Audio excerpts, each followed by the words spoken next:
This is John Walton, and you're listening to the Power Play Point podcast with the Blue Liner on point and Anna Knox.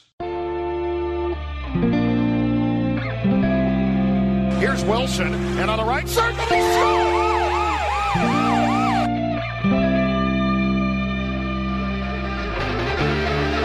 Rebound loose, wild scramble in front, score! Ovechkin with a buzzer beater! It'll count! And the hat trick tonight, number 21,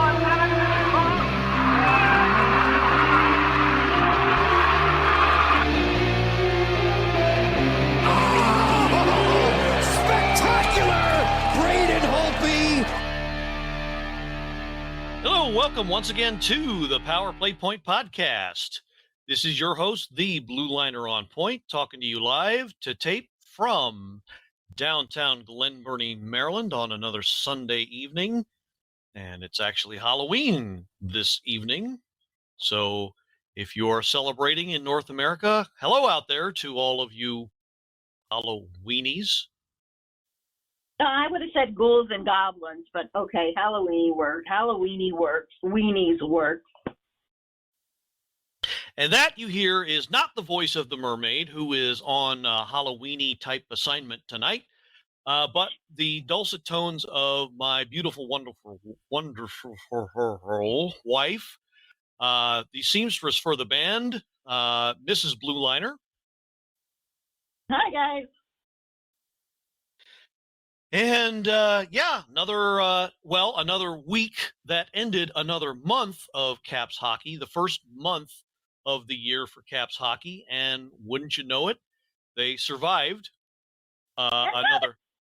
Halloween already. How is it the end of October? You tell me. Time marches on. Time flies.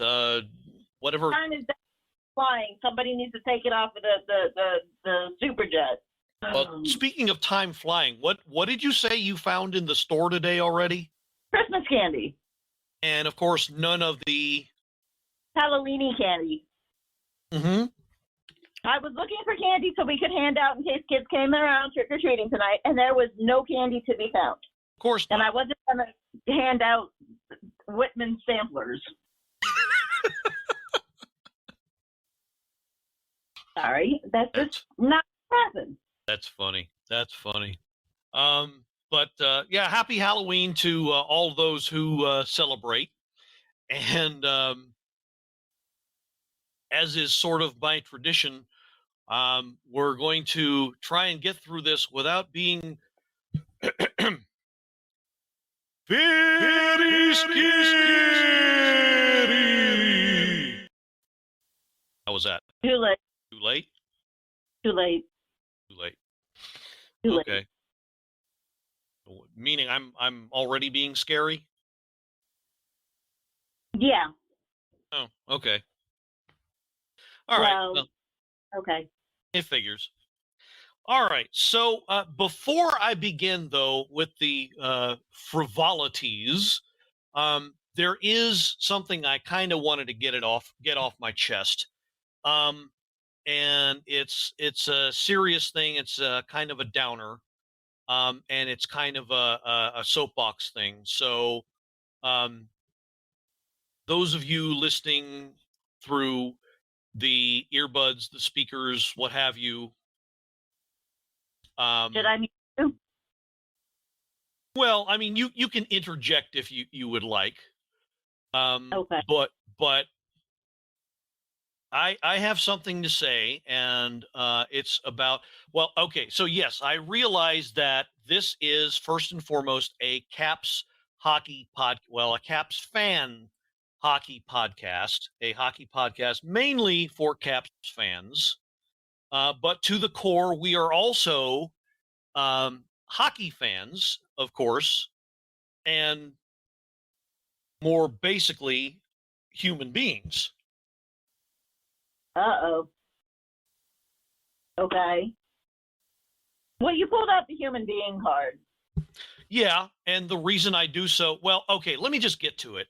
So, of course, those of us hockey fans who at least know of the story that's come out within the last several weeks of the sexual assault case with the former Blackhawks coach Brad Aldrich against the now revealed Kyle Beach, and not only the assault itself, but the cover up or the lack of follow through and action by the team that has already had some repercussions and will probably continue to have some.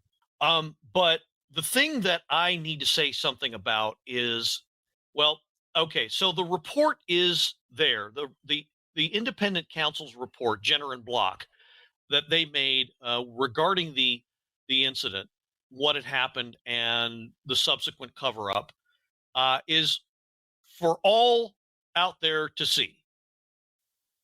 So I would say if you want to know more, you want to educate yourselves about what actually happened, read that report. The thing probably, well, besides the act itself, that disgusts me the most is the fact that after it happened, Kyle Beach, who was basically a rookie trying to make the team, was razzed and taunted by his would-be fellow teammates. So these are guys that are supposed to be on the same team as you. These are people that, in some sense at least, are supposed to, yes, you're competing with them for jobs, but they're supposed to be supportive because after all, you are on the same team, right? Yes. Well, okay, so come to find out, if you read the report, a lot, they don't say all, but a lot of these very same so-called teammates razzed and taunted, and, well, they basically threw homophobic slurs at Kyle Beach after it happened.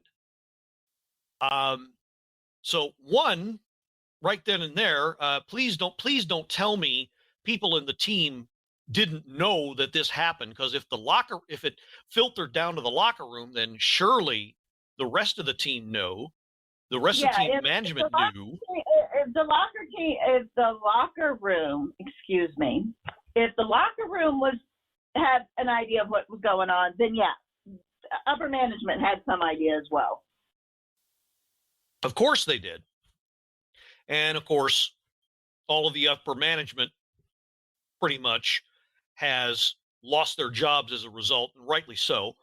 But my point is, and the thing that disgusts me probably, pardon me, as much as, if not more than the act itself and the subsequent cover-up, is the fact that these so-called teammates taunted him with these homophobic slurs. Of course, I'm not going to say them, because I'd like to think we're better than that, at least on this podcast. But, well, okay, so here's what I'm getting down to. One of those teammates is a guy. Well, okay, there's nothing that's come to light as yet that he was one of these guys that were throwing the slurs around to Kyle Beach. Nothing concrete has come out about that yet. But there's a guy that's still on the team that is the captain of the team. Now, I'm not going to name him. And I'll tell you why. You said he's the captain. Listen, I'm not going to name him by name. I'm not going to say his name, okay? And the reason I am not going to say his name is because ever since his rookie season, and even all the way up to and including now, okay, the hockey media has shoved it down our throats that this guy is God's gift to hockey, a true warrior, the man that everybody should hope to be like if they want to be a hockey player, the ultimate leader, the ultimate captain. Well, for one thing, where was he when this was happening? I get this was, pardon me, this was probably his rookie year. Okay, I get that. But if he's such a great leader, where was he? Is one thing. But bigger than that, I tell you this,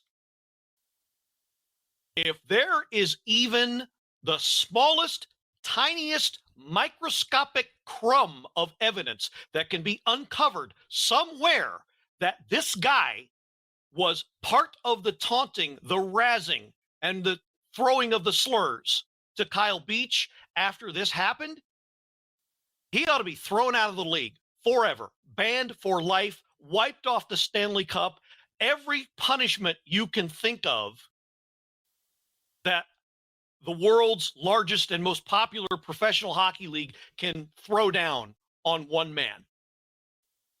Okay, well, then in your reasoning by that, then any player on that team during that time needs to be thrown out of the league. Oh, well, why not? But this guy in particular, because the hockey media would love to tell you that this man is the perfect leader, the perfect hockey player, honored as pardon me, one of the 100 greatest players. If he's so great, which I have never thought he was, if he's such a great leader, where was he when this whole happened? What was he doing? You know, and we've gotten his. For those curious, we've gotten his statement. He said what he said.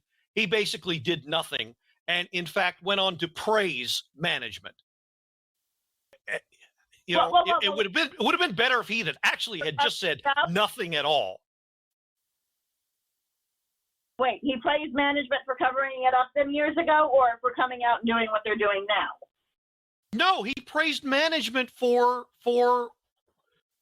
Well, okay. Now, he praised the guy. He said basically Stan Bowman, the general manager at the time, is a great guy. Okay, well, here's the problem. That's extremely flawed logic. Great people do bad things. He didn't. Okay, so he didn't praise them for what their inactions. He just said, "Well, the general manager has been great to me." Well, of course he's been great to you. Of course he has. Now. Right. But I just want to say this. If there is any evidence whatsoever that comes out in the trial, I don't care if it's 5 years from now, whatever it is. If this guy is still in the league, then he needs to be thrown out. Not only thrown out, banned for life, name erased from the Stanley Cup, never elected to the Hockey Hall of Fame. You know what? He can go play the rest of his friggin' career in Russia or Mongolia for all I flippin' care. If there's any evidence at all that he was part of this taunting, he needs to be gone. Because if he is such this mythical great hero that we've been led to believe that he is, then guess what? He needs, like Humpty Dumpty, he needs to have a great fall. And he totally deserves that. And I'm going to leave it at that because I don't want to spend too much time on this. Too much more time. Too much more time. Yeah. Thank you. Thank you very much. So, thus endeth that rant. I had to say something. Sorry if that was too much for our loyal listeners, largely from the DMV and beyond. But thanks for putting up with me. So now for the fun stuff, which is the actual Caps hockey action. Okay, so 3 games played. And as it happened, still no regulation losses. So 2 wins in regulation, 1 overtime loss. So an overall record for the week of 2-0-1. And for the whole month, pardon me, 5-0-3. And what does the O stand for? Oh my goodness, they survived the month without losing in regulation. Yeah, those loser points ain't looking too shabby right now, huh? Yeah. For a team that a lot had written off, yeah, I would agree. I would completely agree. So, okay, so we're. What's worse, all the overtime losses that I've seen, it could have gone either way. Well, that's true. That's very true. That's why I'm not gonna, even though I hate losing. it's not officially a loss. Well, technically, it's still a loss, but Not a loss, but it's not. You don't get the 2 points, but you know what? It's still 1 point, so Right. We could be in a lot worse shape. very much so. Okay, so we've pledged, the Mermaid and I have, to try and keep episodes under an hour, not so much over an hour. I haven't done too good of a job at that. So as part of that, going to try and consolidate the recaps, especially when you consider the first one. Holy hell.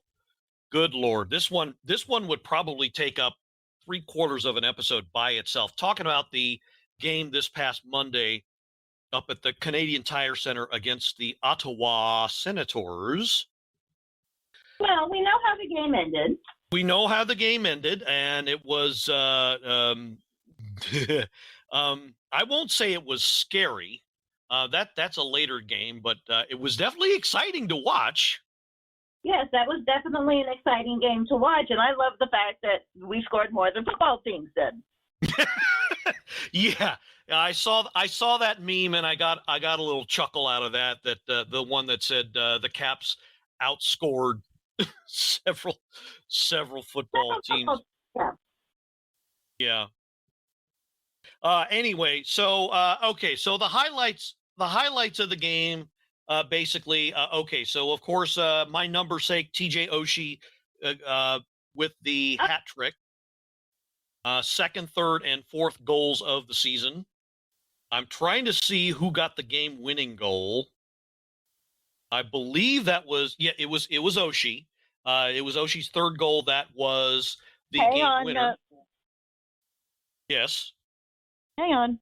That one was the one. I'm looking at the score sheet. That's the one that made it 6-4. That's right. I forgot Jensen and Carlson scored, and they were in between. Right. So no, it wasn't a natural hat trick, but yeah. So Oshie's fourth made it 6-4, and another feature of the game, Connor McMichael with his second assist. Well, they're crediting. I thought this was his first point, but evidently he had gotten it. Oh, he'd gotten it earlier in the game on Oshie's second goal for his first assist, first ever NHL point, and second assist, second ever NHL point on the game-winning goal at 19:52 in the second. So that's Oshie. And so the funny thing was, the Caps had actually jumped out to a 3-0 lead and chased the original starting goalie. And then things went kind of caca from there. Senators came storming back. What's that? Ottawa found their skates. Yeah, they decided to start playing again, and you know what they say about the 3-0 lead. That's the hardest lead, most dangerous lead to hold on to. Definitely have issues with that one. Let me just make this point though. If you're going to have a run and gun game like that, I know there's the debate amongst a lot of our fans, a lot of Caps fans, but if you're going to have a run and gun game like that, I think that if it ends up being that type of game, I think you want Sammy in net for that, something like that. Now, if you're going to have a more structured game, then Vitek's your man, don't you think? Did I lose you? No, I'm still here. I'm thinking. Sorry. No, that's fine. Well, see, the problem is when you start a game, you don't know if it's going to be run and gun or not. Well, this is true, but when you get 18 shots in the first period and you give up 13 shots to the other team in the first period, I mean, that's combined. That's more shots than most teams. That's more shots than we get most games. Right. More than we got last year. And then you turn around and you give up 16 shots in the next period. I think you can figure out what type of game it's going to be. Well, yeah, but... Well, anyway, obviously, for out so well for Ottawa switching goalies. So. No, it didn't. But Alex Ovechkin, of course, continues his chase for the record by getting his 6th and 7th of the year. He's been busy this year. Yeah, he's on a mission. He's definitely on a mission, and it shows. No sense questioning that. So I think that's all we're going to say about that game. Is obviously run and gun, and a lot less discipline than Coach Laviolette would like, and I think he had got hurt. Is what? That's the game Dow got hurt and he missed Wednesday's game for, right? Yeah, I think so. Was that the game he was out? Came back for Wednesday and then was out. No, he was out that game. He came back Wednesday and then went back out on Friday. Well, so speaking of the Wednesday game, let's see. Yes, he played Wednesday's game and he ended up missing the Friday game. I think. Yeah. He did. He wasn't in Friday. Okay, yeah, no 26 for Friday. Okay, so all right, so moving on to the Wednesday game, Red Wings against the Red Wings back home in Cap 1. Of course, much tighter, much better overall effort defensively anyway. And look, with Coach Laviolette, if you are not responsible defensively, that's going to go over like a sack of candy corn at a Halloween party. Okay. Ugh, yeah. You need to be responsible in your own end if you're going to play for him. That's for damn sure. Just ask Jacob Vrana about that. So here we go. It's Detroit on Wednesday. Ovechkin opens the scoring with his 8th of the year on the power play. I think that broke a drought. Well, if last game didn't break the power play drought, this sure as hell did. Go ahead. No, that broke the drought because they hadn't scored. They were talking about how they hadn't scored on the power play since the first game. Well, let me see. So let me double check. Surprisingly enough, all of those goals, none of them on the power play. Let me double check that. Yeah, they were only given one power. Good Lord, that game, the refs stunk that game. Good Lord. What, back on Monday or on Wednesday? There was this one play where the Senators rookie, I told you about him. He was this number 2 draft choice, Tim Stützle. He's from Germany. So he's coming at TJ Oshie, and neither one of them have the puck. And Oshie bumps into him, and Stützle falls down like he'd been shot. I don't know. I don't know. He probably thought he was back in Germany and playing soccer or something. He fell down like he had been shot with a rifle or something like that. And ref throws his arm up, and it's complete BS. But yeah, that's probably the worst penalty call easily, at least of this month anyway. Well, it's got it back, so it's fine. Yeah, but I mean, one power play that whole game, really? Yeah, I know. That was crap. But the one chance they did get, they didn't convert. So yeah, they were shut out there. But yeah, like you said, the drought was broken with Ovi's first goal at 19:05, and then Kuznetsov made it 2-0, 4 minutes in the second with another power play goal, and then Adam Ernie.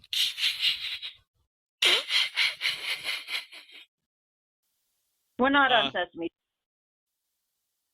Scored his second of the year to make it 2-1. Then Robbie Fabry for the Wings makes it 2-2. And sphincters are tightening.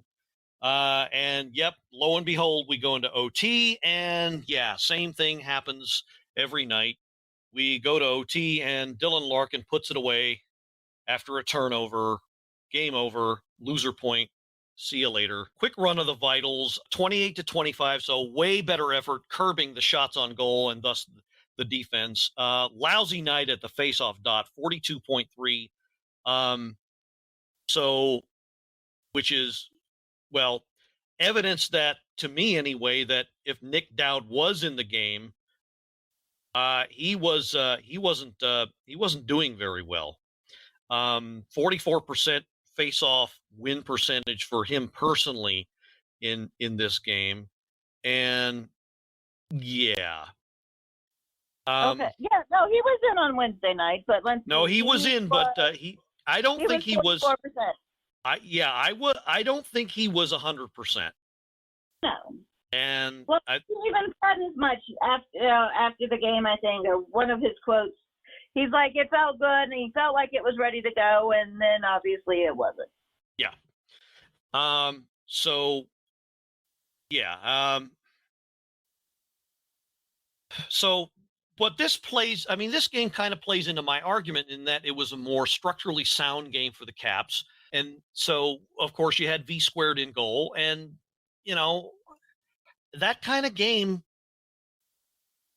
plays more to his strengths, I think. And Detroit's not really a run and gun type of team anyway, even though they've got a lot of young legs, but that's just not the game that they play. And yeah, I can't remember who said it, but there was a comment out there that kind of bothers me in that Vanacek has this, whether you can blame him or not, there's this, whenever he plays, there's this nasty kind of habit where goals are given up in the last 10 minutes of the game that swing the outcome.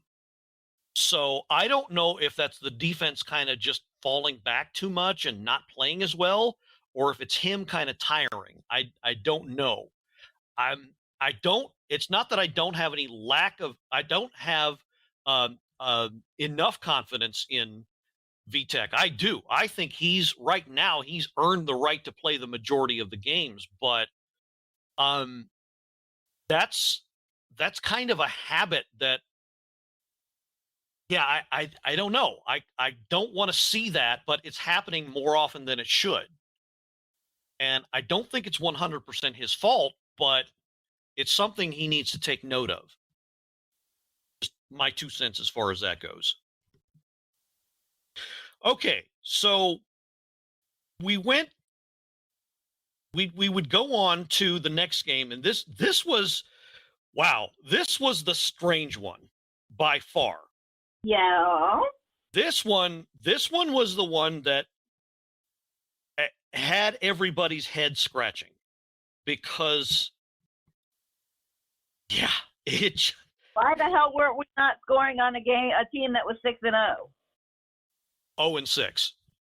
Whatever. Yeah, that's what I meant. Yeah, no, I thought I kind of figured, and a couple of the loyal listeners said as much. I think Stuart Small definitely said as much, that it was a potential trap game.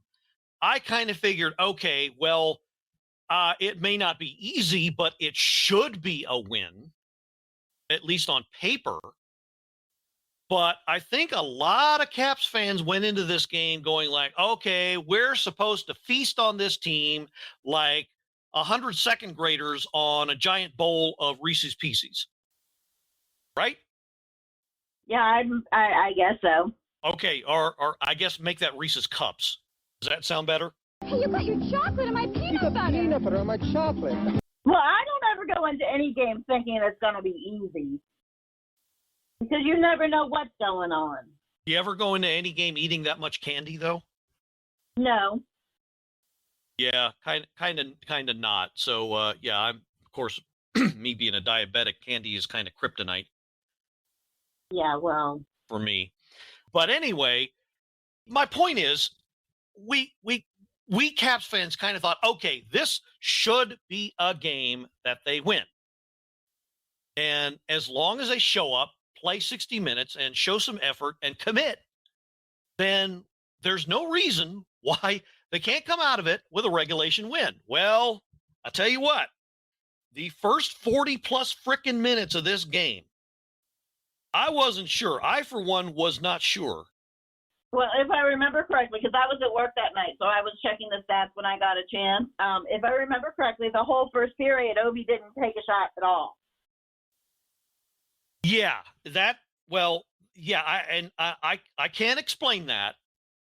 I don't know what happened with that, because in the first period there were 2 power play chances. So you would have figured that the captain would have gotten some shot opportunities there. And So, the fact that we haven't played these teams in over a year.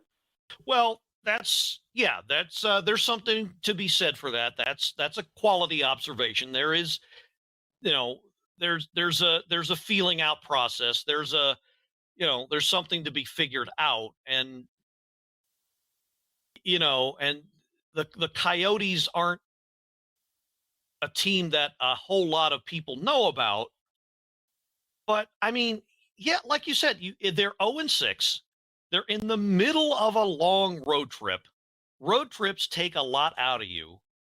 And plus, when they come home, they're not going to have a stadium or an arena next year, so they've got that to deal with. That distraction, yeah. But yeah, I didn't think I didn't think it would be like a 7-0 win, but I figured show up and play 60 minutes and you would get the win. But 48 minutes of no goals. I don't have. I've been watching hockey for 40 years. I don't have an explanation for that. Except I think Alan May probably had the best explanation, was that Arizona was just kind of hanging back and playing defense and doing enough to keep the offense at bay, and where they slipped, their goalie stood on his head. Now, this guy I'd never heard of, Vegemelka. Never heard of him before, but he stood on his head and just basically saved their bacon for about 48 minutes. But then came John Carlson's goal, his second of the year, on the power play again. So it looks like whatever was broken with that finally has gotten fixed. Obviously the game winner, because the Coyotes never answered. 12:02 third. And then the captain puts an exclamation point on it with the 120-foot slammer from his own end. An empty netter, making it 2-0, his 9th of the year. And creeping ever closer to Brett Hull for 4th place all-time on the all-time goal-scoring list. 3 stars of the game, Samsonov. Let's give him his due here. He only had to face 16 shots, but he stopped them all, and a couple of them were some high danger chances. So he got number 1 star. Carlson, of course, number 2 star, and the Arizona goalie Karel Vegemelka. Vegemelka sandwich, if you're from Australia, had the 3rd star. Okay, I'm going to be okay. So part of what may have kept them in the game, I mean, yes, the faceoffs were 50-50 in this game. But a former Capital is on that team that we really needed back, especially if we're not doing faceoffs very well. Well, I mean, I get that, but and Nick Dowd is supposed to be our guy, but he was hurt again. He was out. He was excused from this game for his continuing injury. Hopefully he's okay. Hopefully Oshie's okay, all right, too. Well, Oshie's walking around with a boot on, so there's no telling.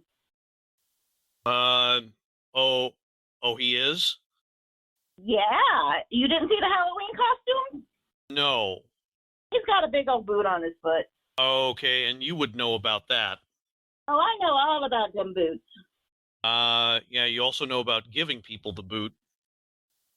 Yeah, unfortunately. Especially me on occasion. When you deserve it. Yeah. Okay, you know what? I take it back. The power play, it ain't fixed, because they had 6 chances against an underperforming penalty kill unit. Wait a minute. What? Huh? The Caps power play was 1 for 6 in this game. They had 6 chances. I hang on. You forget I was at work. I've got to look. Interference, holding, slashing, high sticking, hooking. Wow, and we could only convert on one of them. Right. So I'm going to take it back. Maybe it's not fixed. I don't think it's 100% fixed. I don't think it's 100% fixed either. So yeah, I'm going to take that back. They need to go back to the drawing board, because you double up a team and look at this. 32 shots on goal, 16 for the opposition. What the hell? Mm-hmm. You know, face off like we talked about that though. Yeah, I know. Face off was a lot better than people thought. Kind of like a middle class neighborhood when you go trick or treating, 50-50. So, and what was the observation you made in this game? What the hell is Obi doing in the dot? Winning. Apparently. Yeah, what the hell? I don't know how I missed this, but apparently Alex Ovechkin took a face-off and won it. And that's how dire the situation is in the middle. Because you don't have Oshie, who takes a lot of face-off. You don't have Nick Dowd. So that leaves Kuznetsov and Keller. You don't have Backstrom either. So, yeah, apparently that's how dire that situation is.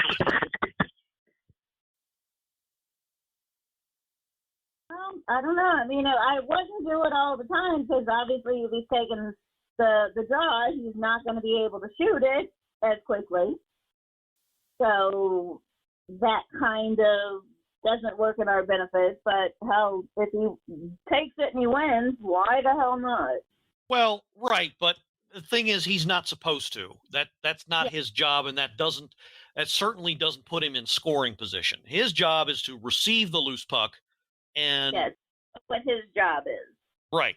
So yeah, I for one don't want to see too much of that. Right, but like you said, if we're in that dire circumstance, I know. Play one. Yeah, I know. And fortunately or unfortunately, depending on how you look at it, that is going to affect the two youngins. I think the plan was to keep McMichael up for the whole year, but as we've discussed already, Hendrix Lapierre, bit of a question mark, because he's still 19 and technically junior eligible. Right. So if he plays, I think if he plays, he has to play. If he plays more than 9 games, that burns the year of his contract. Right. But let's see. Hang on a second. Let me see if I can find information. Hang on. It's taken me a little while. I'm sorry. I wasn't expecting to do this. Should I play the Jeopardy theme? No, that's fine. Okay, let's see. Lapierre. Okay, so he has. If he's going to stay in the big leagues, he needs to work on his face-offs, because he's a center. That's what he needs to be working on. Well, McMichael's not much better. Lapierre is a 26, McMichael's a 37, so they both got to work on that. But, I mean, see, they're not giving me a time on an average ice time. But, well, I mean, let's hold on. I got the app in front of me. So time on ice because they were both in the Arizona game. So time on ice for McMichael was 11:19. LaPierre was 9:08. LaPierre is, he's not going to get as much time because he's got less experience and he's younger. Right. Right. So, well, was he on the third line or the fourth line for? He was on the fourth line. So he was between Hags and Hathaway? Well, for a good chunk of it anyway, yeah. Okay. I can see that. But yeah, he's gonna have to work his way up. But Yeah, I mean, that's the one. That's my fear going into next month is what that plus the fact, and we'll go over that in a minute. But a lot of the games in November are going to be on the road. Right. So those are But going to be here's- two. Go ahead. Well, I'm like, I was going to say, well, here's the issue. Who can we call up in Hershey to replace him that's going to be playing as well? Because I know did Leeson even play on Friday? Yes, he did. Pretty sure he did. Well, he played. I know he played one of the games because they interviewed him in between periods. Because Al Koken was talking to him about what a thrill it was that he was in his first game of the season or a game of his career anyway. So yeah, I'm and he pretty sure he was. Yeah. Yeah, he had 8 minutes of ice time, had 1 block, 1 shot, and that was all he did. Right, but so I think he was kind of on that fourth line type of time, but it's Right, but he's another wing. We still are in the center issue because Dowd, Backstrom. well, okay. So if it's centers you're looking for, they can probably call up Brian Pino. He's a center, and he's with Hershey right now, and he had a decent camp, decent preseason. So if they're that desperate for centers, natural centers, then they could probably call him up. Okay, but here's the thing: if they were that, if yes, I know. If they do thought that, he was no. Listen, hang on. If they were that impressed with him in camp, he wouldn't have been sent back to Hershey. Well, that and what do you do with McMichael and or LaPierre? Because they're both centers Right. too. Right. Is what I was going to say. Well, okay, if they're concerned about McMichael and burning a year of that contract since he still qualifies, then they would send him back to juniors. That's LaPierre, not McMichael. Sorry, LaPierre. Okay. So that was I get that. I totally get that. That would solve that issue.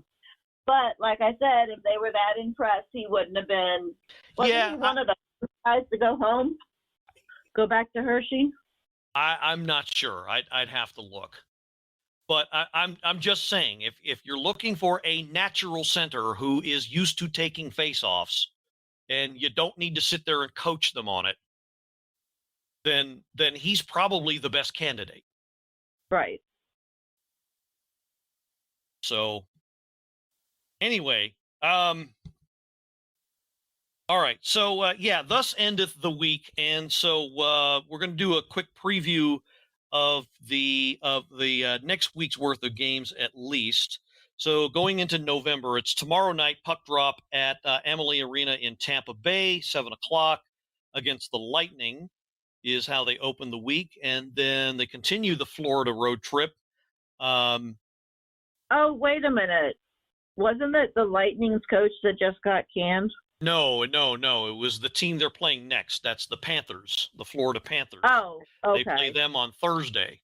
Who they play on Thursday at 7. That's also 7 puck drop. Thus endeth the Florida road trip because they're back home on Saturday night, back home at Cap One Arena for their first tilt of the year against the Philadelphia Flyers.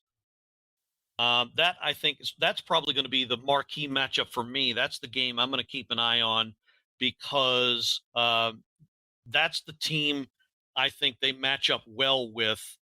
But you almost never know what you're going to get with a division game anymore. Right. Of course, Philly hanging around in the wild card spot, but I think they're playing a lot better than the record would indicate because they've played a lot of quality teams already. So but that's the Saturday game. Pardon me. On paper, That's not going to be an easy game. That's definitely not going to be an easy game. So I think that's the one, not to overlook the champs and Florida, who's having a pretty good year, or well, they were anyway. The rest of it remains to be seen. But Philly's a division rival, and yeah, that's a standard they have to live up to. Week after next is Buffalo at home, and then Detroit again on the road, and the CBJ the very next day, their first back-to-back of the year. So that's going to be interesting as well. And then later on, they play Pittsburgh, and they go on a West Coast road trip,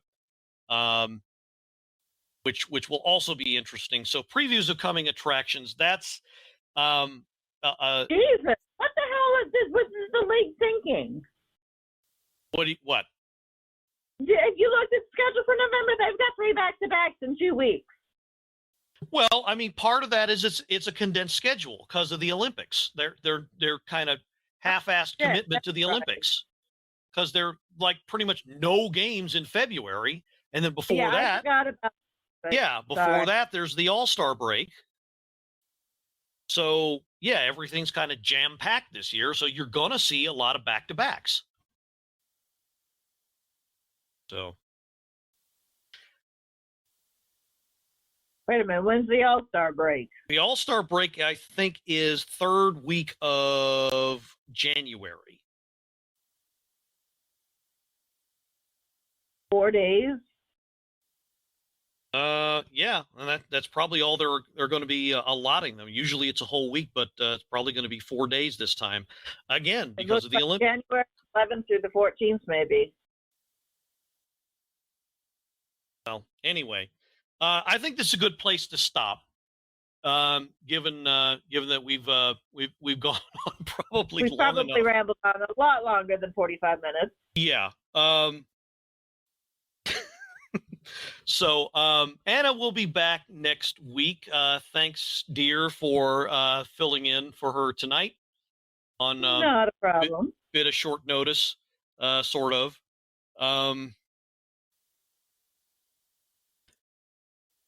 So hopefully you enjoyed this episode. If not, feel free to skip this download or all future ones. I don't know. Do whatever you want.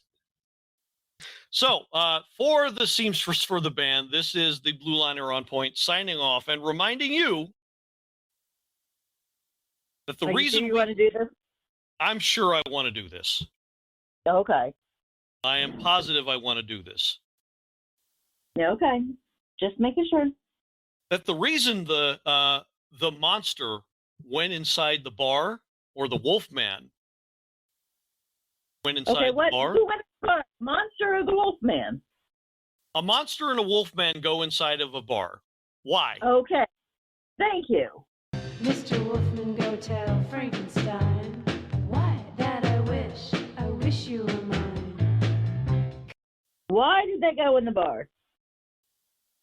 For the booze. Boo.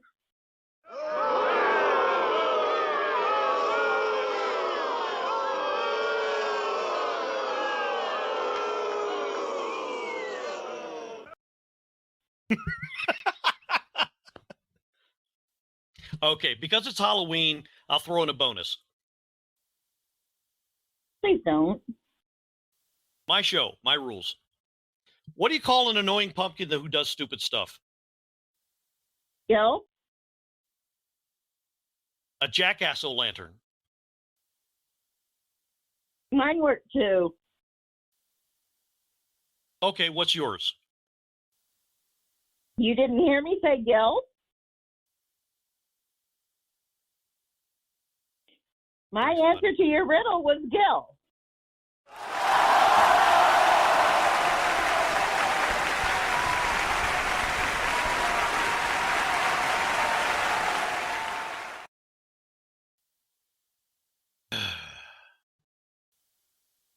Hallelujah, and let's go Caps. Go Caps.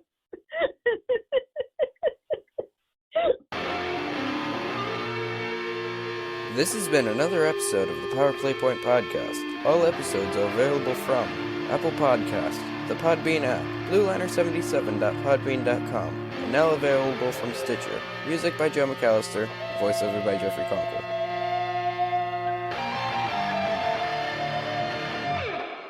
Good morning, good afternoon, and good night, Power Play Point Podcast.